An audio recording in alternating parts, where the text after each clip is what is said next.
If an ecosystem needs to be created and entrepreneurship needs to be embraced, you need to have entrepreneurs leading it. You need to create a culture that embraces failure because, as entrepreneurs, we don't know most of the time, and we try to do our best, and sometimes we fail. And when we fail, we should not have the society to turn it around as a big stigma that will stop people from trying out new things. And the last but not least, the entire ecosystem, universities, governments, investors, the whole community kind of supports initiatives that will allow people to try new things and create things of value.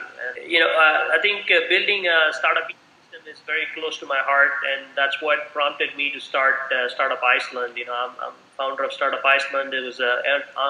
It was a event and kind of like a grassroots movement to embrace entrepreneurship and cherish entrepreneurship, and to create a startup ecosystem. It needs to be led by entrepreneurs who are leading it, or groups of entrepreneurs leading it, need to have a long-term view about the world. They need to commit to being there during the booms and busts.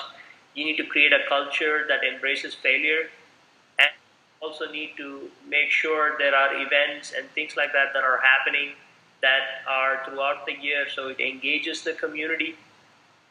And we should think of how to adapt that to each region, each country, each city, because I think each culture is different, and each culture works differently. People are different, but our motives and our ambitions and our fears are all more or less the same. If we can embrace that and try to adapt it to each different region, I think it'll work and create a good entrepreneurial ecosystem. And I think that's the only way to get out of the problems that we have kind of behaved ourselves into. I think globally we are starting to see a kind of a renaissance of entrepreneurship because we have kind of created a lot of bad habits that we need to get rid of. And I think entrepreneurs have a duty to solve that. And I think that's what's needed.